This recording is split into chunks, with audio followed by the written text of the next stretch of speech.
Oke, saya mulai dulu. Bismillahirrahmanirrahim. Assalamualaikum warahmatullahi wabarakatuh.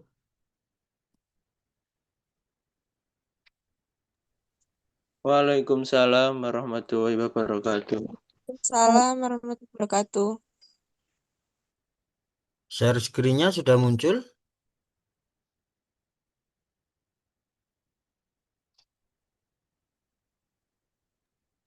Sudah, Pak. Sudah, Pak. Oke,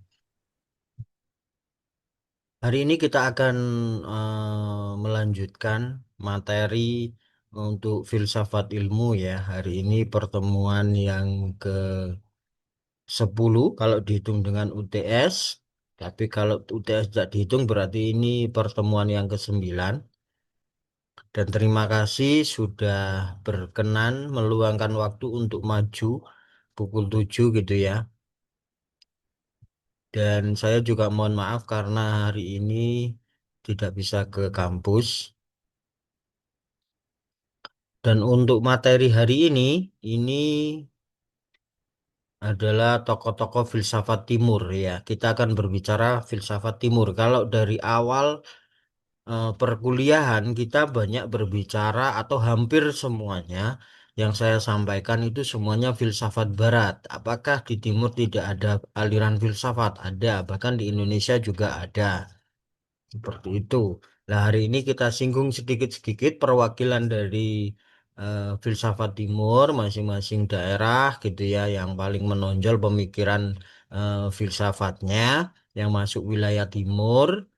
Seperti itu. Jadi nanti kalian bisa melanjutkan dengan browsing-browsing, dengan membaca buku Filsafat Timur itu siapa saja tokoh-tokohnya, siapa saja orang-orang yang di belakang eh, pemikiran-pemikiran Timur termasuk di Indonesia.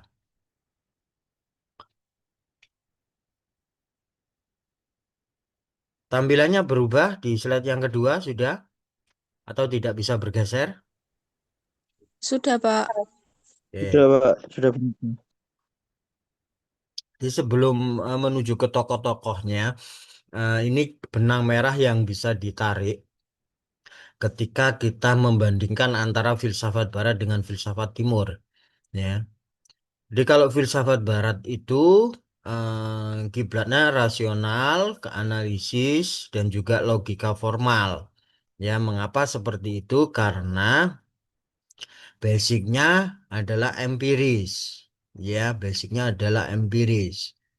Nah, sedangkan kalau di Timur itu budayanya masih kental, masih kuat dengan mistisisme seperti itu. Nah, itu yang akar yang membuat aliran antara Barat dengan Timur ini berbeda. Nah, untuk filsafat Timur itu karena kuat budaya mistisnya, selain mistis itu juga toleransinya, maka filsafat timur ini menekankan kebijaksanaan hidup, etika, dan juga harmoni dengan alam. Bahkan di Indonesia dulu ada penyebutan untuk animisme dan dinamisme. Salah satu aliran filsafat yang dianggap paling awal gitu ya. Nah, karena mistisisme itu juga kuat di area spiritual karena ritual-ritual ibadah, maka salah satu cirinya juga spiritual dan holistik, ya. Nah, makanya sampai saat ini mistisisme itu tidak bisa lepas dari masyarakat kita. Bahkan ketika di era modern, ya, eh, salah satu bentuk misalnya ada informasi-informasi digital, eh, kita tidak perlu melakukan cross check lebih dalam seperti itu. Itu karena penurunan dari budaya mistisisme. Jadi dulu itu ketika dibilang orang tua jangan ke pohon itu, ya, misalnya pohon beringin atau pohon besar karena ada demitnya. Ya, dulu itu nggak perlu mengcross check apakah ada demitnya beneran di sana. Ya, anak-anak itu tidak akan mendekati atau bermain di pohon besar itu seperti itu. Nah, konsep budaya itu akhirnya menurun di era sekarang ini ketika ada informasi di media sosial, orang-orang itu nggak perlu meng-cross check itu benar apa tidak, seperti itu. Nah, pola-pola seperti itu berkembang di wilayah-wilayah timur ya, seperti di India, Cina, Jepang, Persia, dan juga Asia Tenggara. Kita termasuk di wilayah Asia Tenggara. Itu untuk ciri-ciri yang membedakan antara filsafat timur dengan filsafat barat atau pemikiran di timur dan juga pemikiran di barat. Seperti itu. Nah, untuk pertama kita masuk ke India dulu. Ya, ini tokoh yang paling banyak atau paling populer untuk India itu adalah Siddhartha Gautama, ya, aliran agama Buddha, gitu ya, abad 6 hingga 5 sebelum Masehi. Nah, ini selain wilayah-wilayah keagamaan, kenapa disebut sebagai tokoh filsuf atau tokoh filsafat, gitu ya? Ya karena filsafat itu adalah wilayah pemikiran, di mana pemikiran-pemikiran yang dikenal atau diikuti oleh masyarakat, ya, itu adalah seorang filsuf. Jadi kunci sederhananya seperti itu. Ketika bicara siapa sih filsuf itu, nah, ketika pemikirannya itu digunakan atau dipercaya oleh masyarakat, itu sudah masuk eh, seorang filsuf seperti itu. Nah, kalau ajarannya Siddhartha Gautama ini kan empat kebenaran mulia, ya, seperti yang ada di agama Buddha. Nah, kemudian jalan tengah berunsur delapan, seperti itu. Ini adalah aliran di agama Buddha. Kemudian fokus pada realitas melalui prinsip tiga corak, ya, bahwa seperti halnya seperti Islam itu tidak ada kekekalan, kemudian adanya penderitaan dan juga anatta atau tidak ada diri. Jadi ego itu benar-benar ditiadakan, ya. Nah, ini sebenarnya ketika kita tarik, ya ternyata di setiap agama ada konsep-konsep seperti di Islam, seperti itu. Kemudian fokus untuk memandang penderitaan, Siddhartha Gautama ini konsepnya adalah bagian dari hidup, ya, seperti itu, sehingga kekuatan atau ketika ada masalah, ketika ada cobaan, maka meditasi adalah jalan yang dipilih untuk menenangkan diri, ya. Makanya meditasi itu karena Indonesia juga termasuk dulu itu besar, ya, Hindu-Buddhanya, maka meditasi itu masih terjadi di Indonesia pada era-era kerajaan hingga beberapa tahun setelahnya. Nah, ini aktivitas-aktivitas atau kepercayaan-kepercayaan itu akhirnya merembet pada eksistensi, kesadaran, dan juga moralitas serta pemikiran-pemikiran sampai era psikologi modern saat ini. Jadi pemikiran-pemikiran di India, ya, itu menancap karena basicnya itu adalah ritual keagamaan, makanya itu sampai sekarang masih dijalankan. Ya, itu halnya sama ketika kita bicara Buddha, kita bisa menengok ke wilayah yang masih kekuat agama Hindu-Buddhanya, kita menengok yang paling dekat adalah ke Bali, seperti itu.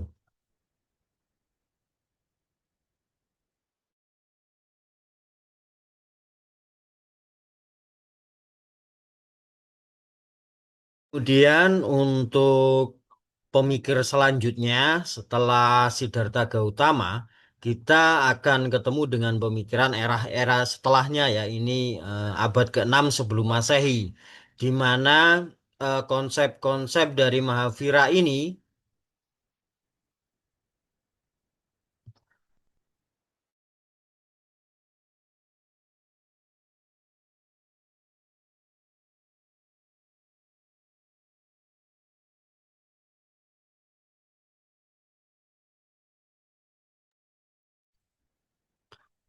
Oke, selanjutnya untuk abad yang setelah Siddhartha Gautama atau abad ke-6 setelah Masehi, ini ada Mahavira yang alirannya ini Jainisme, di mana menekankan tanpa kekerasan di dalam hidup, ya, sehingga keharmonisan antara makhluk hidup itu benar-benar bisa dirasakan.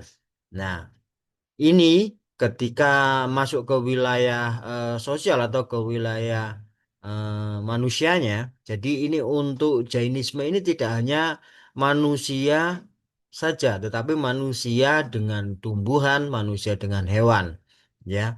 Jadi garis besarnya adalah semua makhluk hidup. Nah, ketika untuk wilayah sosial, maka pluralitas. Tahu pluralitas ya? Jadi kalau di sini tokoh pluralitas itu salah satunya adalah Gus Dur ya, Bapak Pluralisme.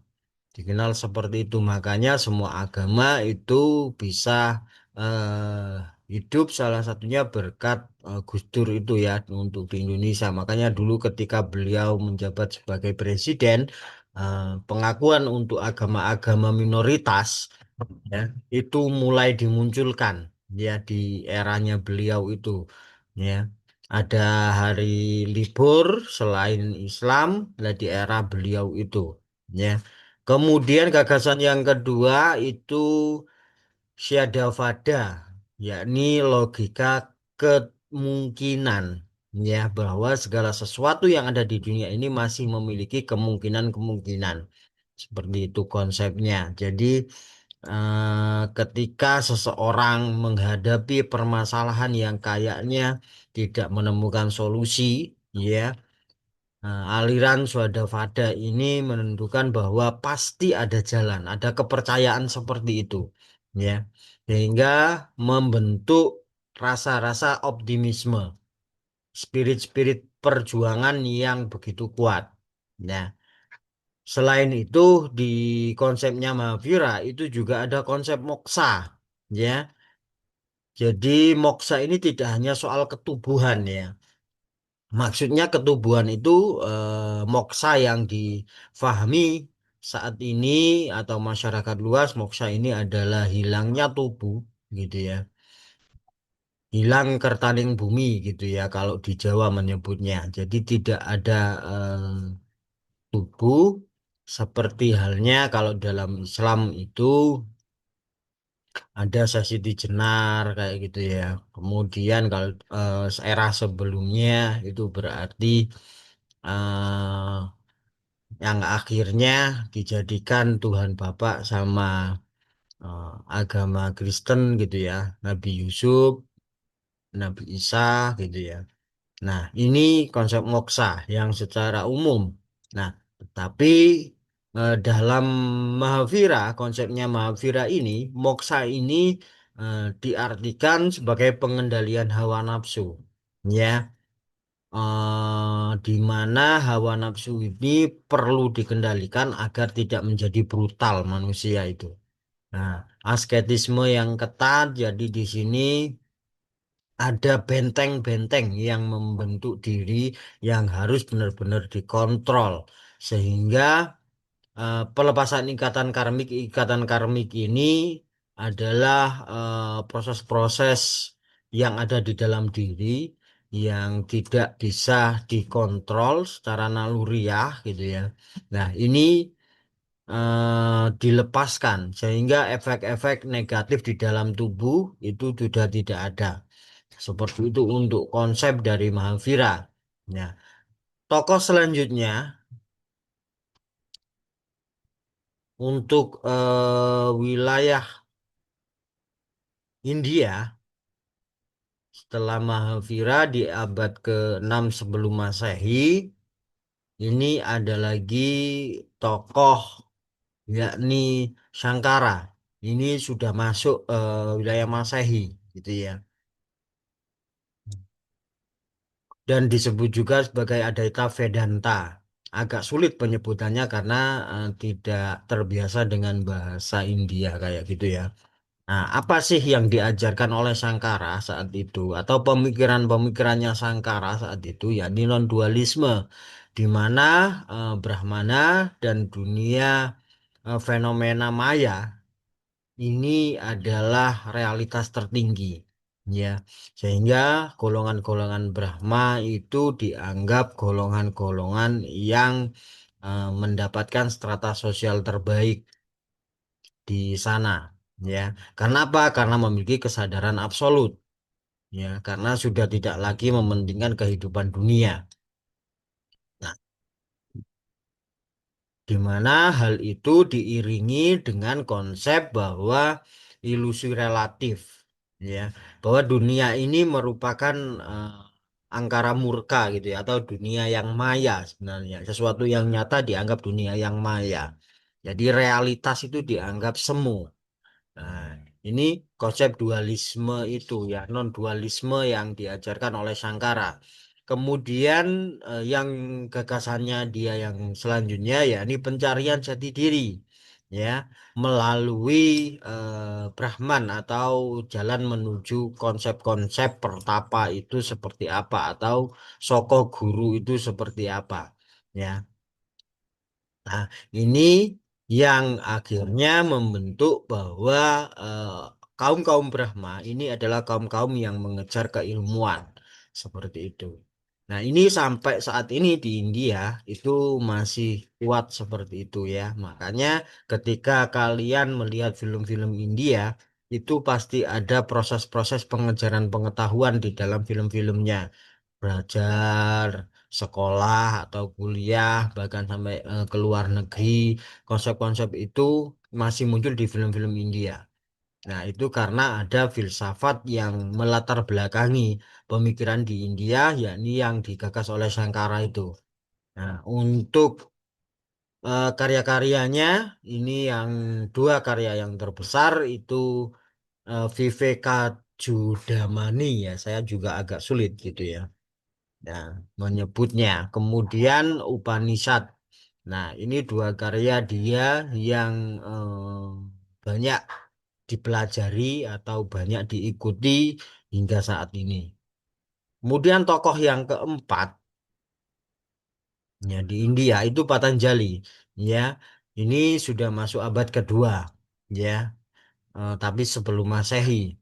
Nah, ini penyusunan tentang Yoga Sutra. Lah, yoga itu olahraga yang berbasis pernafasan dan ketubuhan gitu ya. Nah, ini masuk ke wilayah-wilayah yoga klasik sebenarnya. Nah, di sini aspek-aspek yoga yang baik untuk tubuh dan juga pikiran, ya, ini akhirnya dianut sampai sekarang dan diakui sebagai olahraga yoga ini karena memberikan dampak yang besar untuk kesehatan. Nah, kontribusinya yoga bisa membentuk kesadaran, ya. Kesadaran yang bisa terbangun. Kenapa? Karena efek dari orang yang melakukan yoga itu adalah ketenangan diri, ya, dan juga psikosomatik, ya, sehingga orang yang yoga selain kesadarannya terbentuk psikologinya juga membaik atau disebut sebagai psikosomatik. Nah, ini tokoh-tokoh yang ada di India, dan ada satu tokoh lagi yang kuat juga, ini Nagarjuna, ya, ini abad kedua Masehi, ya. Ini konsepnya tidak jauh berbeda dari pemikiran-pemikiran selanjutnya, yakni tentang kekosongan. Bagaimana konsep-konsep eksistensialis itu bisa terbentuk antara dua oposisi, eksistensi dan juga non-eksistensi. Jadi, bagaimana kekosongan itu bisa terbentuk di antara dua pijakan realita hidup. Ya, ini eh, untuk Jawa banyak pengaruhnya sebenarnya dengan India, makanya Sunyoto ya di sini, atau kesunyian, ya, sunyata kalau disebutkan di India gitu ya. Nah, ini kekosongan. Jadi bagaimana fenomena-fenomena itu tidak bersifat saling tergantung ya, tetapi juga adanya faktor-faktor yang membentuk hakikat di dalam fenomena itu sendiri. Jadi tanpa adanya hakikat yang tetap, jadi semua ini tidak permanen tetapi bergantung antara satu dengan yang lainnya. Nah, ini juga berkembang akhirnya di Buddhisme atau ajaran-ajaran agama Buddha, ya, yang akhirnya di Barat itu juga disebut sebagai filsafat dialektik, ya. Nah, karena di Barat ada filsafat dialektik, di Timur akhirnya ditambahi kata Timur, ya, filsafat dialektik Timur, agar beda antara gagasan dialektik yang ada di Barat dan juga yang ada di Timur. Seperti itu. Kemudian kita masuk ke wilayah Cina. Ini juga wilayah-wilayah timur ya, sama. Ya, ini Kongsi atau Konfusius. Ya, ini sebelum Masehi juga di mana aliran filsafat ini berbicara soal moralitas, etika, dan juga keharmonisan di dalam masyarakat serta keluarga. Nah, ini konsep ini tidak jauh berbeda kan dengan apa yang ada di India. Nah, tetapi konsep kunci yang membedakan di Cina ini adalah kebajikan atau disebut Ren, kemudian Li atau ritual, Shio sebagai bakti, dan Yi sebagai kepatutan moral, dan Zi sebagai kebijaksanaan. Jadi, aliran-aliran kunci atau konsep ini yang diikuti oleh masyarakat Cina sampai saat ini. Walaupun sekarang sudah mulai banyak yang memudar karena era modernitas. Nah, untuk konsep Junji ini dikembangkan untuk mengangkat kebudayaan ya, karena dengan adanya dinamika kebudayaan, semua budaya itu bergeser dan juga berubah.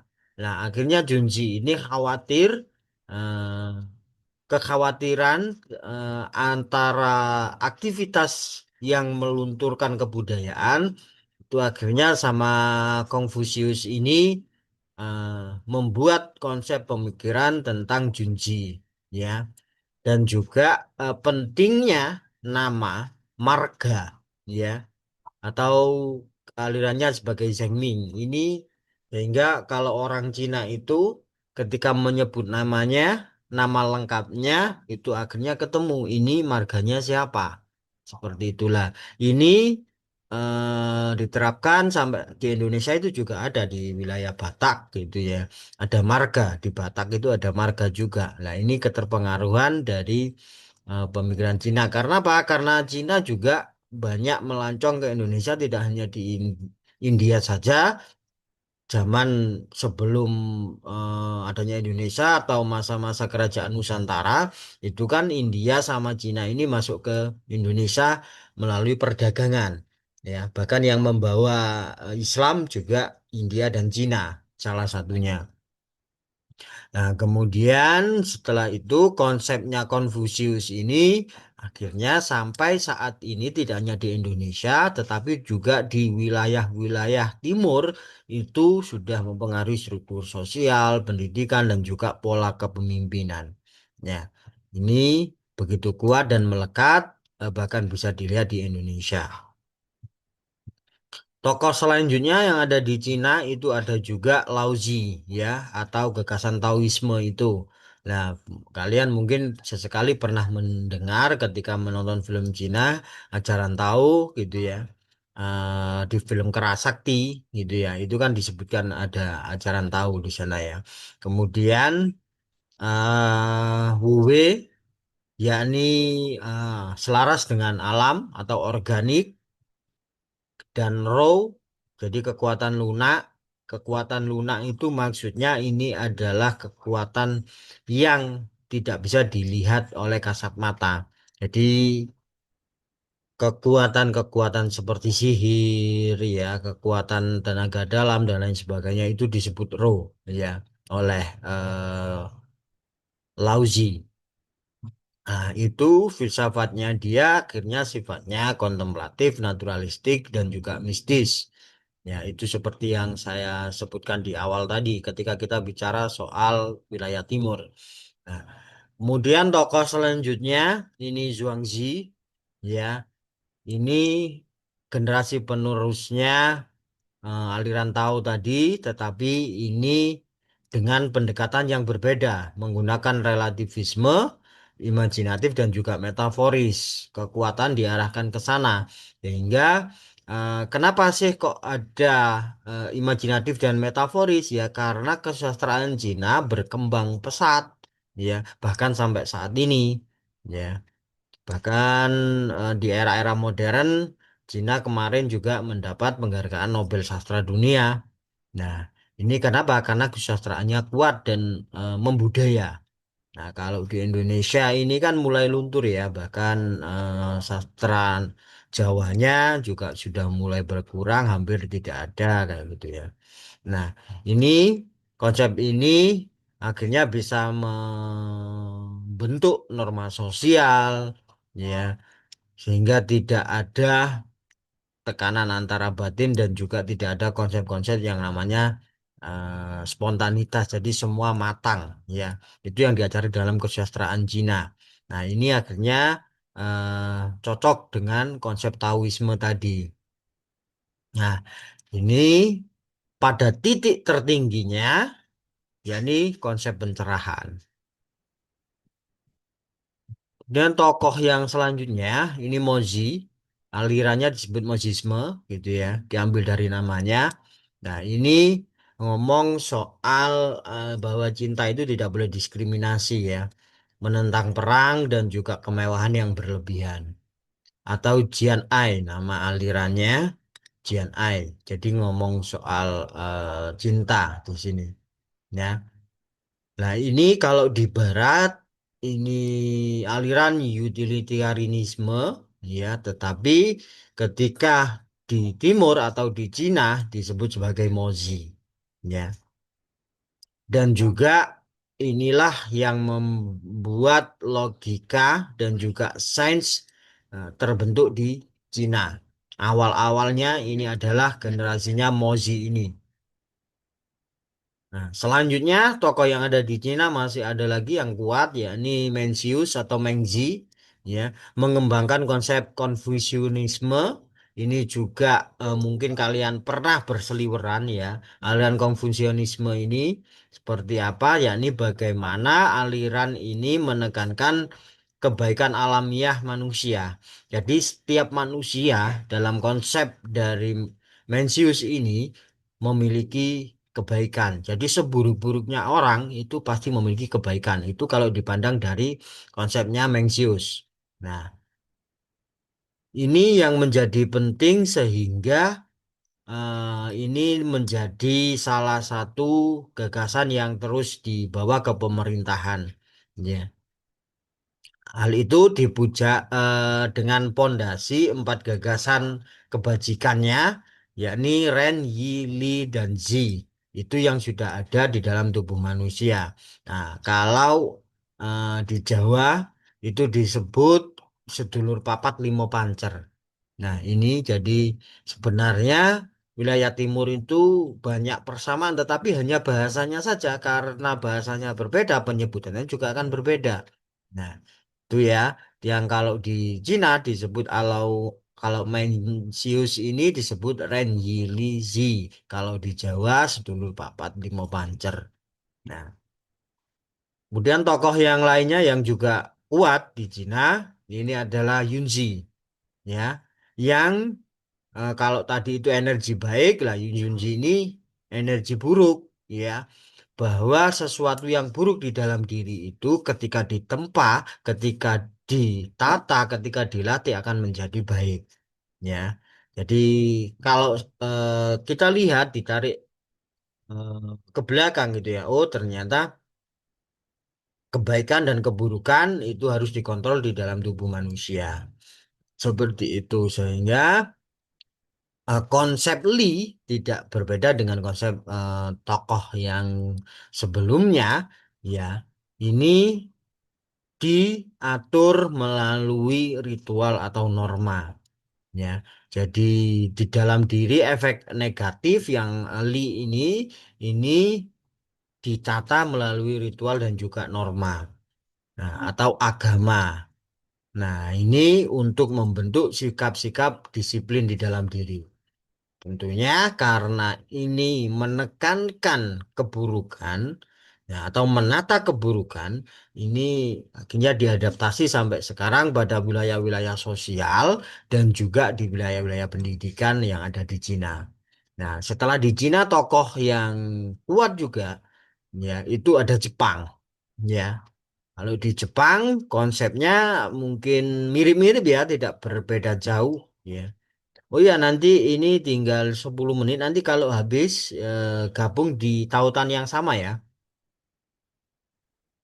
Bicara ke Jepang dulu sebelum ke Indonesia ya. Jadi nanti kalau habis masuk lagi di tautan yang sama. Iya, Pak. Nah, saya lanjutkan di tokoh yang di Jepang ya. Ini konsep-konsep kuke atau kobodaishi itu sebelum Masehi ya. Ini tentang teori kesadaran, tentang simbolisme dan juga tentang filsafat bahasa. Ya, ini Kobodaishi atau Kuke. Nah, kemudian yang kedua 1200 hingga 1253, nah ya, Dogen ya, di mana dia mendirikan sekolah Zen di sini dan menguatkan Zen itu aliran meditasi ya. Nah, meditasi duduk, jadi meditasi duduk karena ada meditasi duduk itu seperti ini, kemudian ada meditasi tidur, rebahan, dan ada juga meditasi terbalik yang kepala itu ada di bawah. Nah, ini eh, menarik ya konsep-konsep ini karena saya sempat tergabung dan pernah mempelajari Zen ini dari dosen filsafat saya dulu di UNESA. Ya, sekarang beliaunya sudah purna.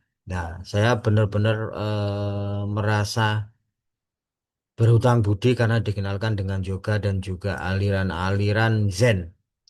Ya. Jadi kalau saya melihat beliaunya itu karena juga menerapkan Zen ya di dalam diri beliau, saya melihat ketenangan di dalam dirinya. Ya, seperti itu. Nah, karena yang saya sebutkan tadi seperti saya melihat dosen saya itu, nah, itu ada pencerahan, ada proses-proses yang memutar antara keberadaan dan juga waktu itu sudah eh, kayak diputar gitu loh, ya. Maksudnya diputar itu ketika seseorang dalam posisi hidup itu di bawah, itu kan pasti gelisah, resah gitu ya. Tapi ketika di atas, kegelisahan dan resah itu berubah menjadi kebahagiaan dan kelupaan diri. Ya, tapi kalau di bawah itu waspada karena dekat dengan penderitaan. Nah, di mana konsep itu saya lihat di dalam diri dosen saya itu melebur ya, sudah nggak ada. Jadi ketika beliau susah itu juga tidak terlihat susah. Ketika beliau senang itu juga tidak terlihat senang. Tetapi yang jelas saya ketika melihat fisiknya beliau ini seorang pemikir. Seperti itu. Nah, ini untuk konsep-konsep Zen yang ada di Jepang ya. Nah, kemudian ada tokoh lagi setelahnya ya Shinran. Nah, ini judo atau kita kenal judo itu kan sebagai ilmu bela diri gitu ya. Nah, tetapi sebenarnya kalau di sana ini sebagai bentuk spiritualitas ya dan juga ajaran-ajaran yang mempengaruhi etika. Nah, tetapi kalau di sini kita kenal judo itu sebagai bela diri. Nah, kemudian yang selanjutnya ini Nishida Kitaro ya yang juga mendirikan sekolah, tetapi ini yang berbeda dari konsep yang tokoh yang awal tadi. Ini dia memadukan antara filsafat timur dan filsafat barat dengan aliran Zen. Nah, sehingga muncullah konsep penting disebut dengan baso atau tempat. Nah, kemudian